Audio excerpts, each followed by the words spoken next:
সবশেষে আমাদের আলোচনার দিকে ফিরি। আজকে হচ্ছে মুহররমের 22 তারিখ। তো আমরা মুহররমের আলোচনা শুরু করেছিলাম। তো মুহররম মাসটা কেন্দ্র করে আমাদের আরেকটা গ্রুপের ভাই আছে, শিয়া, ওদের নাম। তো শিয়ার ভাইরা যারা আছে তারা মুহররম মাসে একটু বেশি বিলাপ করে। তারা আহলে বাইতকে ভালোবাসে, আমরা আহলে বাইতকে অবশ্যই ভালোবাসি। তবে শিয়ার ভাইরা করে কি, আহলে বাইতকে ভালোবাসতে যে অনেক সাহাবায়ে কেরামকে গালাগালি করে। তো এটা কি উচিত না? আহলে বাইতকে ভালোবাসি ঠিক আছে, কিন্তু অন্য সাহাবীকে গালিগালাজ করা আমাদের মতো সামান্য ইমানদারদের পক্ষে মানে না। সাহাবায়ে কেরামের মর্যাদা অনেক উঁচুতে। সমস্ত ওলি আল্লাহকে মিলাইলেও কি একজন সাহাবীর মর্যাদা সমান হবে না।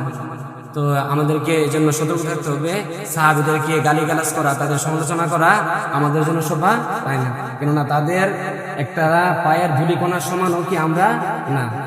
হযরত আবু বকর সিদ্দিকের সামান্য একটু আমল কিয়ামত পর্যন্ত যত মুমিন আছে, যত ওলি আল্লাহ আছে, সমস্ত আমল এক পাল্লায় রাখলে আর আবু বকর সিদ্দিকের এক রাতের আমলের সমানও হবে না। এই জন্য আমরা সবসময় চেষ্টা করবো যে কোনো সাহাবায়ে কেরামের সমালোচনা করবো না, অন্যদেরকে গালিগালাজ করবো না। তো এই জন্য উপমহাদেশের সর্বশ্রেষ্ঠ গ্রন্থ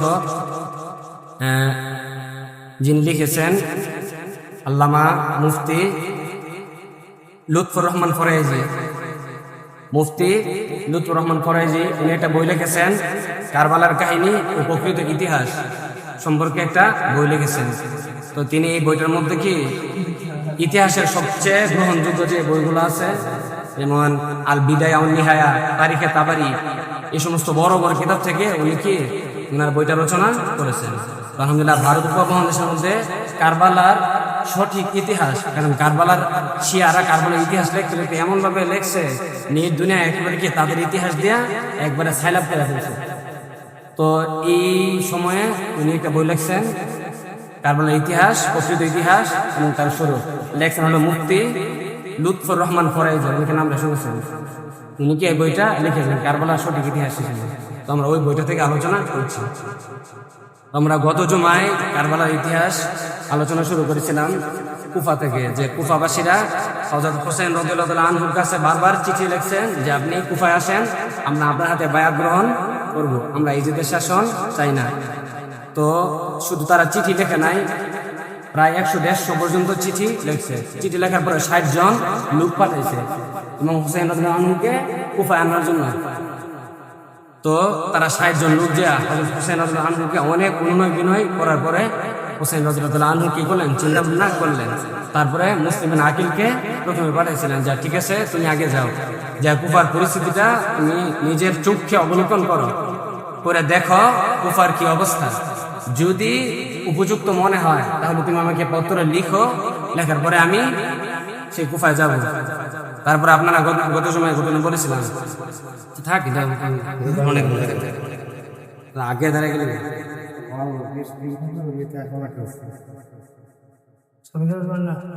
আগে দাঁড়িয়ে গেলে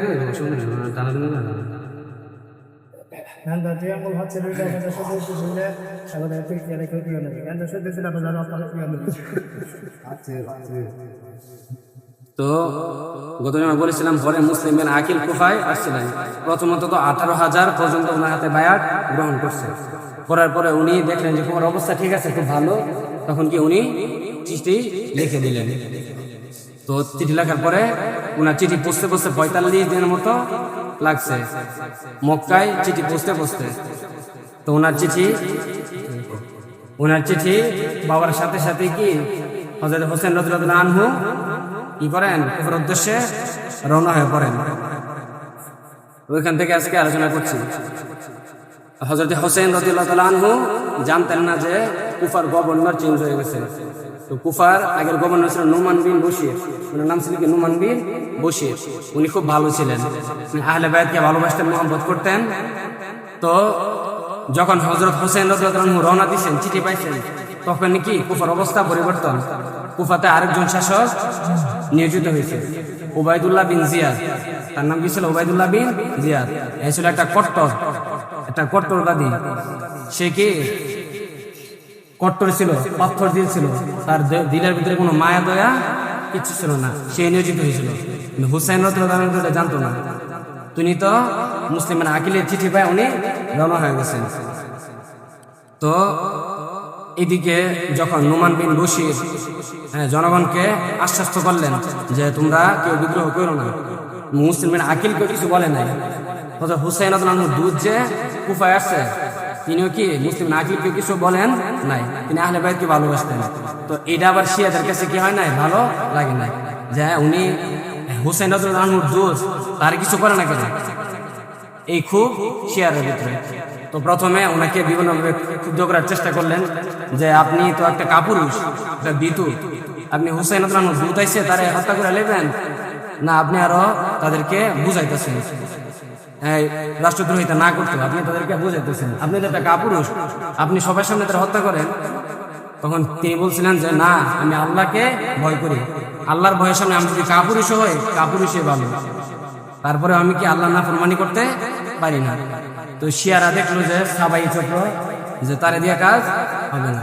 তখন প্রথম যে চিঠিটা লেখলো এক ইহুদি ইয়াজিদের কাছে যে হে ইয়াজিদ, আপনি যদি কুফা নগরী চান তাহলে অতি দ্রুত এই সরকার চেঞ্জ করেন, নোমান বিন বশিরে চেঞ্জ করেন, চেঞ্জ করা আপনার একজন কঠোর শাসক এই জায়গায় দেন, নাহলে আপনি এই কুফা আপনার হাতে রাখতে পারতেন না।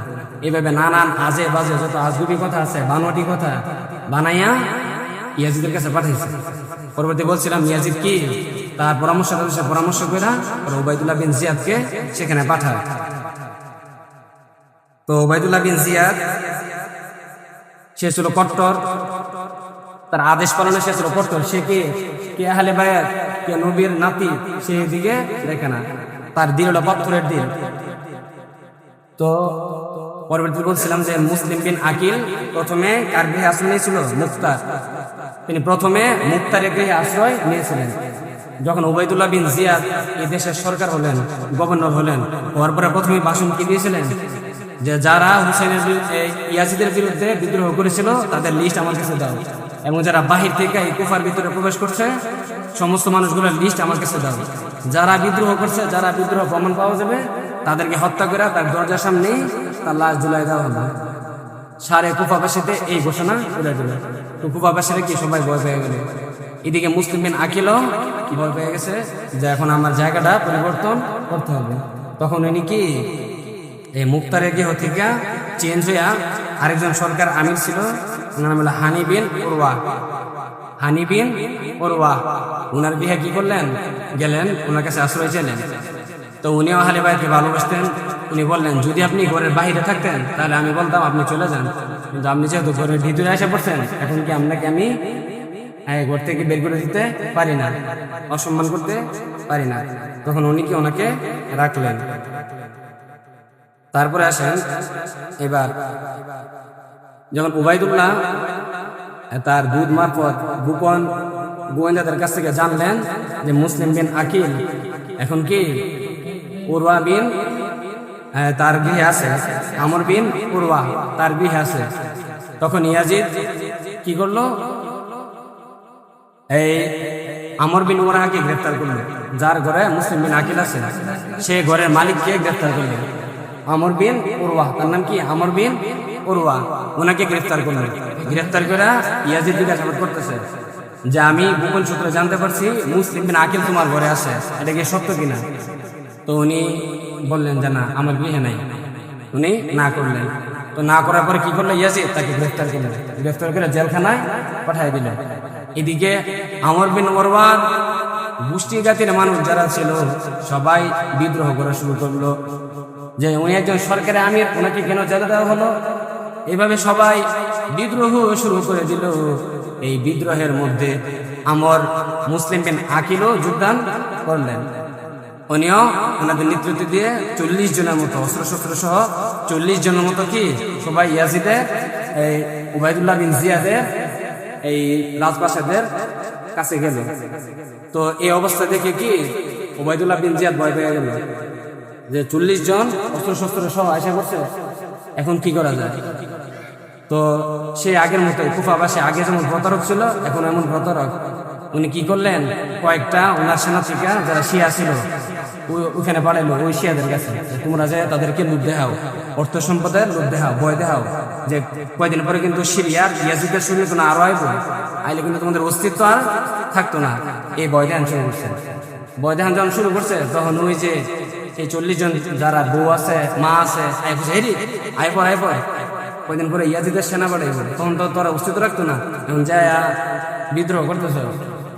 ইটা কইতে কইতে লাস্ট সব গেছে, মুসলিমের আকেলে ফেলাই দিয়ে সব গিয়া মাত্র 30 জন আর আছে। মাগরিবের সময় হয়ে গেছে, তো মাগরিবের সালাত আদায় করছে। মাগরিবের সালাত আদায় করার পরে দেখে যে আরো কয়েকটা নাই। এরপরে তারা আবহাওয়া কিন্তার দিকে রওনা হইব, আর এখান থেকে আরো নাই, সব শেষ, সব যার জন্য গেছে। উনি শুধু একা, না ওনাকে রাস্তা দেখানোর কেউ আছে, না ওনাকে দান করার মতো খাওয়ানোর মতো কেউ আছে, না আশ্রয় দেওয়ার মতো কেউ আছে। উনি কি আবহাওয়া কিন্দায় কুফার দিকে এই দরজা থেকে ওই দরজায় ঘুরতে লাগলেন। যখন তিনি এদার থেকে ওই দ্বার, এই দ্বার থেকে ওই দ্বার ঘুরতে লাগলেন, পেটের খিদায় সর্বশেষ এক ঘরে উনি কোরআন আনলেন। ওই ঘরের মহিলা নাম হচ্ছে তওয়া, মহিলার নাম তওয়া। ওই মহিলা দরজা খুললেন, ওই মহিলার কাছে বললেন, মা গো, আজকে সারাদিন আমার পেটে কোনো দানা পানি নাই, পানির পিপাসায় কাতর হয়ে গেছি গো মা, আপনার কাছে কিছু খাবার হবে কি, কিছু পানীয় হবে কি? তো তওয়া সেই মহিলার মায়া লাগলো। মায়া লাগার পরে সে কি করলেন, তাকে পানি পান করতে দিলেন। তখন উনি বললেন, আমার তো থাকার কোনো জায়গা নাই, দয়া করে মা আমাকে কি একটা রাত থাকার জন্য কি একটু ব্যবস্থা করে দেওয়া যায়? আমি পরে আপনাকে এর জন্য পুরস্কার দিব, আপনি আমাকে একটা রাত থাকার জন্য কি দিবেন মা? তো মহিলার তওয়া তার মায়া লাগলো, ঠিক আছে তুমি থাকো দেন। তো ওনার পুত্র নাম হলো হেলাল। তো এদিকে উবাইদুল্লাহ বিন জিয়াদ পুরা রাষ্ট্রে ঘোষণা করে দিল যে মুসলিম বিন আকিলের সন্ধান দিতে পারবে তাকে প্রচুর অর্থ সম্পদ পুরস্কার দেওয়া হবে। তো এদিকে এই মহিলার ছেলে হেলাল আসলো, দেখেছে মা খাবার টাবার নিয়ে ধরো কোথায় যাইতেছে। পরে জিজ্ঞাসা করলো, মা এই লোককে খাবার দাবার দিতেছেন? তখন মা বললো যে ঠিক আছে তুমি কসম করো, কাউকে বলবা না। তাহলে আমি বলতে পারি, ঠিক আছে বলা, ঠিক আছে আমি বললাম, কসম করলাম, কাউকে বলবো না। তো মা তখন বললো যে ইনি মুসলিম বিন আকিল, আমার কাছে আশ্রয় চাইছে, এই জন্য তাকে আশ্রয় দিছি। তখন হেলাল এই খবর জানতে পারলো, জানে যে উবাইদুল্লাহ রাজ দরবারে যে কয়ে দিছে পুরস্কার লোকে। তারপরে কি করলেন, উবাইদুল্লাহ বিন জিয়াদ তার সেনাপতি মোহাম্মদ বিন আশআস সেনাপতিকে পাঠাইলেন, যাও মুসলিম বিন আকিলকে যে গ্রেফতার করে নিয়ে আসে। তখন মুসলিম এই মোহাম্মদ বিন আশআস উনাকে যে ওই গৃহ থেকে গ্রেফতার করলেন। গ্রেফতার করে আনার সময় সেনাপতি বলছে, আপনার কিছু হবে না, তারা আপনার মুসলিম ভাই, তারা আপনাকে মৃত্যুদণ্ড দিবে না। তো মুসলিম বিন আকিল বলেন যে আমার মনে হয় না তারা আমাকে বাঁচতে দিবে, আমি শুধু কাঁদতেছি একটা দুঃখে, ইমাম হুসাইন তো রওনা দিয়ে ফেলছে অলরেডি, উনি তো আশা করতেছে, কুফার অবস্থা তো উনি জানে না, তুমি দয়া করে ইমাম হুসাইনের কাছে, জান্নাতের সর্দার হুসাইনের কাছে এই বার্তাটা পৌঁছে দিও যে উনি যেন পরিবার নিয়ে এই কুফায় না আসে। কুফার মানুষ বেঈমান, ধোঁকাবাজ, প্রতারক, এরা হুসাইন রাদিয়াল্লাহু আনহুকে ভালোবাসায় এখানে আমন্ত্রণ করতেছে না, ওনাকে ফাঁদে ফেলার জন্য আমন্ত্রণ জানাইছে, ওনাকে বললেও কুফায় যেন না আসে। এই ঘটনাটি বর্ণনা দিয়েছে আল বিদায়া ওয়ান নিহায়া, তারিখে তাবারি 5 নম্বর খণ্ড 29 নম্বর পৃষ্ঠা, 392 পৃষ্ঠা আরবি খণ্ড, আর 350 পৃষ্ঠা হলো বাংলা খণ্ড। বইটা লিখছেন, আবার বলতেছি, ভারত উপমহাদেশের সবচেয়ে বড় মুফতি, নাম কি, লুৎফুর রহমান ফরাইজি, অনেকে অনেকে চিনেন, মুফতি লুৎফুর রহমান ফরাইজি। উপমহাদেশের মধ্যে মোটামুটি কারবালার ইতিহাস সবচেয়ে গ্রহণযোগ্য এটি ইতিহাসের বই।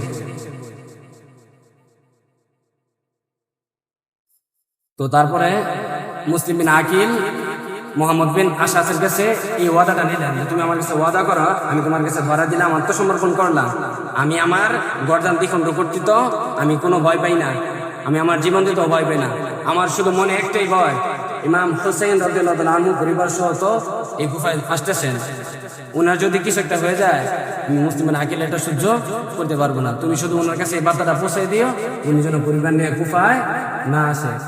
তখন মোহাম্মদ বিন আশআস ওনার কাছে ওয়াদা দিলেন, ঠিক আছে মুসলিম বিন আকিল, আপনার কাছে আমি ওয়াদা দিলাম, আমি খবরটা অবশ্যই আমার জীবন যদি চলেও যায় তারপরে এই খবরটা আমি ওনার কাছে পৌঁছাবো। এ বইলা ওনাকে গ্রেফতার করে নিয়ে গেলেন। তারপরে উবাইদুল্লাহ বিন জিয়াদ, একটা কঠোর একটা লোক, একটা মুনাফিক জাহান্নামী, নাকি গালি না দিলে নয়, সাহাবায়ে কেরামকে তো গালি না দেওয়াটাই ভালো, কিন্তু সে কত বড় কট্টর, সে মুসলিম বিন আকিলকে কি করলেন, ছাদের উপরে নিলেন, নিয়ে তার কল্লাটা দ্বিখণ্ডিত করে ছাদ থেকে ওনাকে ফেলে দিলেন। মুসলিম বিন আকিলকে হত্যা করলেন এবং তাকে যে আশ্রয় দিছিল আমর বিন আরওয়াহ, তাকেও কি করলেন, হত্যা করলেন। দুইজনকে হত্যা করে ছাদ থেকে ফেলে দিলেন। এরপরে আসেন, এদিকে ইয়াজিদ তার দূত মারফতে সংবাদ পেলেন যে হুসাইন রাদিয়াল্লাহু তাআলা আনহু কুফার দিকে আসতেছে। তখন ইয়াজিদ একটা পত্র আরেকটা পত্র লিখলো সেই উবাইদুল্লাহ বিন জিয়াদের বরাবর। এটাই ছিল হুসাইন রাদিয়াল্লাহু আনহু শাহাদাত করার আগে লাস্ট পত্রটা। ইয়াজিদ এই পত্রের মধ্যে লিখলো, উবাইদুল্লাহ বিন জিয়াদ, আমি গোয়েন্দার মাধ্যমে জানতে পেরেছি হুসাইন রাদিয়াল্লাহু তাআলা আনহু কুফার দিকে আসতেছে। এখন সমস্ত আমিরদের থেকে বড় পরীক্ষা হইলো তোমার এখন বড় পরীক্ষা তুমি সম্মুখীন হবে। এই পরীক্ষায় যদি তুমি উত্তীর্ণ হও তাহলে তুমি সফল, আর যদি উত্তীর্ণ না হও তাহলে গোলামীর জিন্দেগি তোমাকে নিতে হবে। ইয়াজিদ উবাইদুল্লাহ বিন জিয়াদকে বলতেছে যে এখন তুমি কুফার গভর্নর, হুসাইন রাদিয়াল্লাহু আনহু আসতেছে, তোমার একটা বড় পরীক্ষা, হয় তুমি এই পরীক্ষায় উত্তীর্ণ হবে, সফল হবে, অথবা তুমি কি গোলাম, তোমাকে বন্দি করে গোলাম বানায় তোমাকে লাঞ্ছিত করা হবে। এরপরে ইয়াজিদ আরো লেখে যে তোমাকে ধন্যবাদ জানাই, তুমি মুসলিম বিন আকিলকে হত্যা করছো। তো মুসলিম বিন আকিলের এটাই বলছিল যে এই শিয়াদের সাথে মিল্লা বিদ্রোহ করতে গেছে। তো ইয়াজিদ পত্র লেখে যে তোমাকে ধন্যবাদ জানাই, তুমি মুসলিম বিন আকিলকে হত্যা করেছ। তারপরে ইয়াজিদ আরো লেখে যে তুমি সতর্কতা আরো বাড়াও, তোমার গোয়েন্দাকে আরো কাজে লাগাও, প্রহরী যারা আছে তাদেরকে আরো সতর্ক থাকতে বলো, যদি কেউ তোমাদেরকে আক্রমণ করে। ইয়াজিদ তার পত্র লেখছে যদি কেউ তোমাদেরকে হত্যা করতে চায়, আক্রমণ করে, তাহলে তাদেরকে হত্যা করবে। ইয়াজিদে এই কথাটা গুরুত্ব দিয়ে বলছে, যদি কেউ হত্যা করতে আসে কেবল তাদেরকেই তুমি হত্যা করবে, নতুবা কারোর সাথে কাউকে হত্যা করবে না, আর সমস্ত রিপোর্ট গুলো তুমি আমাকে জানাবে। ইয়াজিদ পত্রের লাস্টে বলেন যে কি হয় না হয় সবকিছু তুমি আমাকে জানাবে। উবাইদুল্লাহ বিন জিয়াদকে বলছে। এই ঘটনাটা আসছে একই আল মুআজ্জামুল কাবির আসছে 3 নম্বর খন্ড 115, তারিখে তাবারিতে 5 নম্বর খন্ড 381। ইতিহাসের সবচেয়ে বিশুদ্ধ যেই বইগুলা আছে ওই বইগুলা। এরপরে আসেন, এই ইয়াজিদের এই কথাটা দ্বারা বোঝা যায় যে তিনি সরাসরি কি হত্যার আদেশ দেন নাই। তিনি বলেছেন যে হত্যা করতে আসে, তোমাদেরকে আক্রমণ করতে আসে অস্ত্র নিয়ে, তাদেরকে হত্যা করবে, এছাড়া কাউকে না। কেউ যদি যুদ্ধ না করে তাকে হত্যা করা উনি নিষেধ করেছিলেন। কিন্তু পাথর দিল উবাইদুল্লাহ বিন জিয়াদ কট্টর লোক, সে কি ইয়াজিদের এই কথা সে ফলো করে নাই, সে তার নিজের মন করা মতো কি সে কাজ চালাইছে। তো এদিকে ইয়াজিদের সবচেয়ে বড় ভুল ছিল যে সে যদি পত্রে স্পষ্ট করে বলতো যে যদি কোনো সমস্যা হয় হুসাইন রাদিয়াল্লাহু আনহুকে সসম্মানে দামেস্কে পাঠাই দিবে, এই কথাটা যদি বলতো তাহলে ইয়াজিদের কি ভুল ছিল না। কিন্তু ইয়াজিদও স্পষ্ট করে এই কথাটা বলে নাই, এই জন্য এটা ইয়াজিদের জন্য সবচেয়ে অপূরণীয় ভুল। এই পত্রের মধ্যে সে ক্লিয়ার করে উল্লেখ করে নাই। এরপরে আসেন ইবনে জিয়াদের কার্যক্রম। উবাইদুল্লাহ বিন জিয়াদ সে মুসলিম বিন আকিলকে হত্যা করার পর সে এমন ভাবে কড়া পাহারা নিয়োজিত করলো, কুফা থেকে শাম এবং মক্কা পর্যন্ত একটা মশা মাছিও যেন বের না হতে পারে, কেউ যেন হুসাইন রাদিয়াল্লাহু আনহুকে বার্তা পাঠাতে না পারে যে মুসলিম বিন আকিলকে হত্যা করা হয়েছে। এই জন্য সে চতুর্দিকে কড়া পাহারা নিয়োজিত করে, কেউ তার এখানে ঢুকতেও পারতেছে না, তার এই কুফা নগর থেকে বেরও হইতে পারতেছে না। তো হুসাইন রাদিয়াল্লাহু আনহু ইতিমধ্যে তো রওনা হয়ে গেছেন। তো তিনি আর জানতেন না যে কোমল হৃদয় সেই নুমান বিন বশির আর নাই। তিনি এই খবরটা এখনো পর্যন্ত ওনার কানে পৌঁছে নাই যে কুফার গভর্নর চেঞ্জ হয়ে গেছে, নুমান বিন বশির নাই। এখন হলো কট্টরপন্থী ওবায়দুল্লাহ বিন জিয়াদ সরকার ব্যবস্থায় আছে, এই খবরটা এখনো ওনার কাছে পৌঁছে নাই। উনি প্রায় ইরাকের সীমান্ত পর্যন্ত চলে এসেছে। তো এটাও আসছে তারিখে তাবারির 5 নম্বর খণ্ড 392 নম্বর পৃষ্ঠায়, যে উনি যে এখনো অবগত না মুসলিম বিন আকিলকে যে হত্যা করা হয়েছে, কুফার গভর্নর চেঞ্জ করা হয়েছে, এই খবরটা এখনো পর্যন্ত হুসাইন রাদিয়াল্লাহু আনহুর কানে পৌঁছে নাই। এরপরে আসেন মুসলিম বিন আকিলকে হত্যার সংবাদ। তারপরে ওই যে সেনাপতি মোহাম্মদ বিন আশআস যে মুসলিম বিন আকিলের কাছে ওয়াদা দিছিল যে উনি খবরটা পৌঁছাইবো যেভাবে হোক, তো উনি ঠিকই খবরটা নিয়ে পৌঁছাইছে হুসাইন রাদিয়াল্লাহু আনহুর কাছে। হুসাইন রাদিয়াল্লাহু আনহু তখন ইরাকের সীমান্তের কাছে। তো এই মুহূর্তে মোহাম্মদ বিন আশআস উনি যে হুসাইন রাদিয়াল্লাহু আনহুর কাছে উপস্থিত, যে বলতে, ও হুসাইন রাদিয়াল্লাহু আনহু, আপনি এই মুহূর্তে আপনার যাত্রা স্টপ করে দেন, কেননা আপনি যে দূত পাঠিয়েছিলেন মুসলিম বিন আকিল তাকে হত্যা করা হয়েছে, এবং তাকে যে গৃহে আশ্রয় দেওয়া হয়েছিল সেই গৃহের লোককে হত্যা করা হয়েছে। সম্পূর্ণ ঘটনাটা বিস্তারিত হুসাইন রাদিয়াল্লাহু আনহুকে বর্ণনা করে বললেন। তখন হুসাইন রাদিয়াল্লাহু আনহু সাথে সাথে তিনি মনস্থ করলেন যে আমি তাহলে এই কুফায় পরিবার নিয়ে যাব না। তিনি ফিরে যাওয়ার সিদ্ধান্ত নিয়েছিলেন। কিন্তু মুসলিম বিন আকিলের পরিবার যারা ছিলেন, মুসলিম বিন আকিলকে তো হত্যা করা হয়েছে, তার পরিবারের লোকজনেরা তো এই বিষয়টা এত সহজে মানবে না।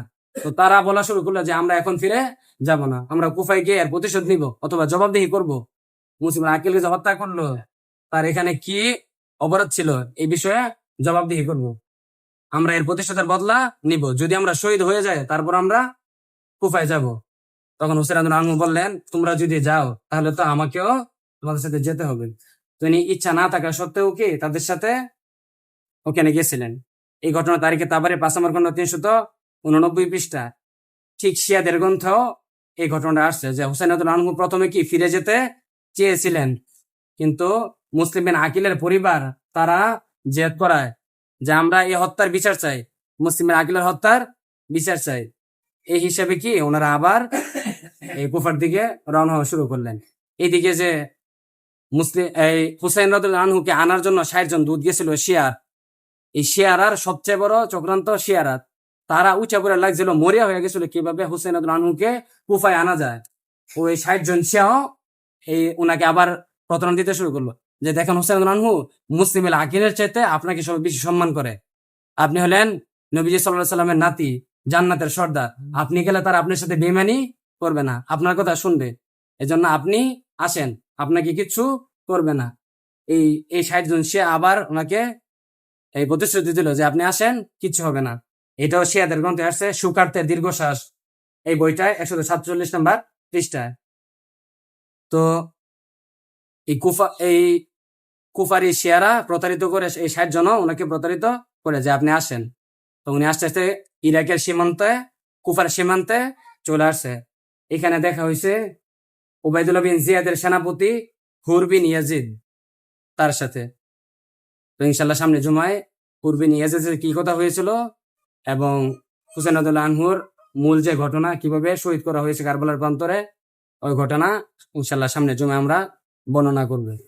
আল্লাহ তাআলা আমাদের সকলকে এই কারবালার ইতিহাস থেকে শিক্ষা নেওয়ার তৌফিক দান করুক এবং কারবালার সমস্ত শহীদদের মর্যাদা এবং জান্নাতে তাদের স্থান উঁচু মকাম আল্লাহ তাআলা দান করুক।